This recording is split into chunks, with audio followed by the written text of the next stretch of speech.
Hi there, and welcome to this introductory series about the world's most recognized tabletop role-playing game, Dungeons & Dragons, also known as D&D. D&D has found itself in the spotlight of today's gaming culture, being featured on media such as Critical Role, Stranger Things, and Community. There are more people expressing an interest in D&D than ever before, and I'm here to welcome those who are looking for a place to start. This series is assuming that you are a new player who hasn't made a character before. My goal is to help new players feel comfortable and knowledgeable enough to join a game. By the end, you should have an understanding of what Dungeons & Dragons is and how to play using the current 5th edition D&D rules. I will also be building a character with you over this series of videos. Let's get to it.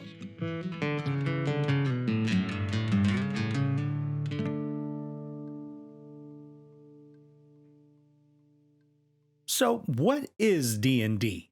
D&D is what's known as a tabletop role-playing game. A group of people come together to play the game. Together, they'll work to create a narrative about fictional characters in a fictional setting. Each player has a single character that they will be playing the role of, each with a character sheet which has the skills and abilities of their character. One player needs to fill the role of the Dungeon Master, or DM, who acts as lead storyteller. They are in charge of the game rules and choosing the fictional setting. The Dungeon Master describes the environment and any other individuals that the player characters encounter. The players then tell the Dungeon Master what their characters do through roleplay, which can be acting, narrative description, or both. At this point, dice are rolled to determine success or failure. The Dungeon Master will then describe the outcome of the character's actions. Since D&D is a game, it has rules with which to play.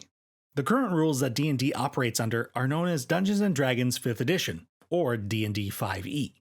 Though we will be going over rules, know that the rules can vary from group to group. The nature of the game is that the rules can be altered to best suit the way a group wants to play.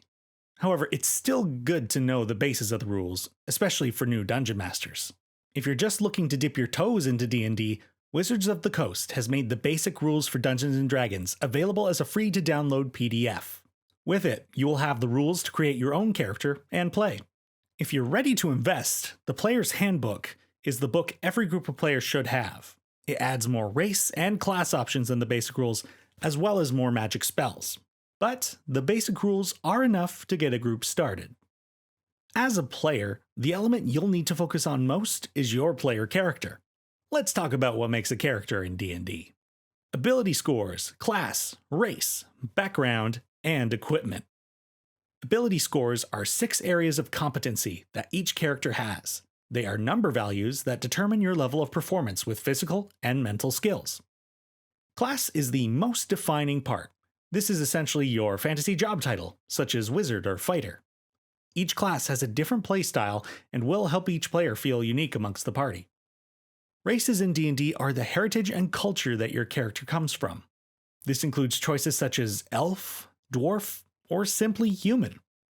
A background is the history of your character's life, which helps to make informed roleplay, as well as granting additional in-game benefits, such as bonuses and gear.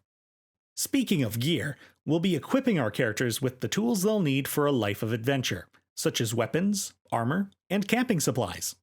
You'll be adding this information and more to your own character sheet. I'll show you how to use and navigate a character sheet as this series goes on.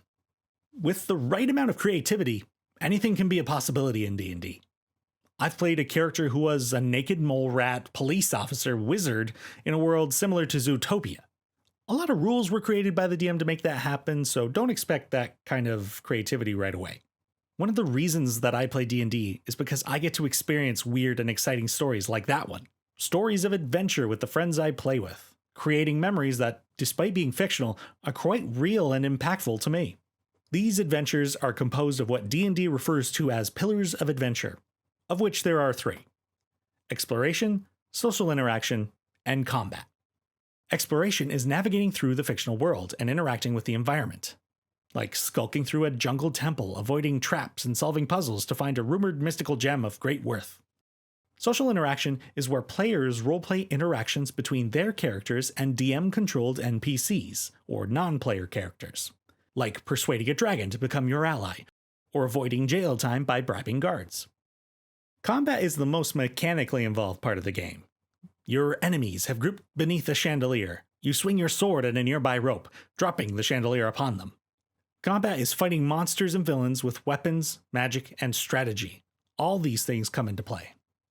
Every player tends to like one aspect of adventure more than the others. The DM should try to include pieces of each pillar to appease all interests of the players at the table. I cannot stress enough. D&D is a cooperative game. The players should be helping each other through adventures. Sometimes your character may not be the focus of the story, and that's okay. We'll sometimes play a minor character in another player's story. As a teammate, we should be excited for the other players, especially when they have cool moments or interesting story arcs. So, what else do I need in order to play, I might hear you ask? In addition to the basic rules or player's handbook, you should have a group to play with, about 4 to 6 people. One of those players will need to take on the role of the Dungeon Master, who will need to prepare the adventure. About 2 to 4 hours time. This is about the average a game session lasts. A character sheet, either paper or electronic, a pencil and eraser if you're going to use a paper character sheet, D&D dice. You can ask your local gaming shop if you need assistance, or you can download a dice roller app. Can't go wrong with snacks, and a willingness to imagine and suspend your disbelief. Though not always needed, it isn't uncommon for a group to include grid maps and miniatures. Another player or the DM may be able to provide some materials if asked nicely. This brings us to the end of this introduction, but there is still much to talk about. For those who will be making a character with this series, I'll be attaching a character sheet PDF in the description of this video that you can print out and use. The first page is the most important and most referenced for every player. The second page is a place where you can add more detail about your character. The third is only necessary if you decide to become a magic user. If you're not planning on making a character right away and are just interested in seeing what the rules are like, by all means stick around and hopefully I can persuade you to give this game a shot. When talking about the rules of D&D, I'll likely be referring to the player's handbook, but I'll include some page references for that book as well as the basic rules PDF. In the meantime, why not roll on over to the next video in the series? There we'll be talking about one of the most essential pieces of gear a player shouldn't be without: their dice. And I just want to thank my friends who've helped me edit these scripts and give me some insights as to what I should be including in these episodes. Adrian Kieda, Anthony Saul, Christy Clow, Dallis Mackenzie, Jason Thomson, Logan Cracknell, Matthew Costin, Michael Piscetelli, and Ryan Worster. And a thank you to Teni Brant for writing the music to this intro series. I'll catch you guys at the next video. In a world similar to Zootopia, I said that weird. In a world similar to Zootopia. I can say Zootopia. One of the reasons that I play D&D is because I get to experience weird and exciting...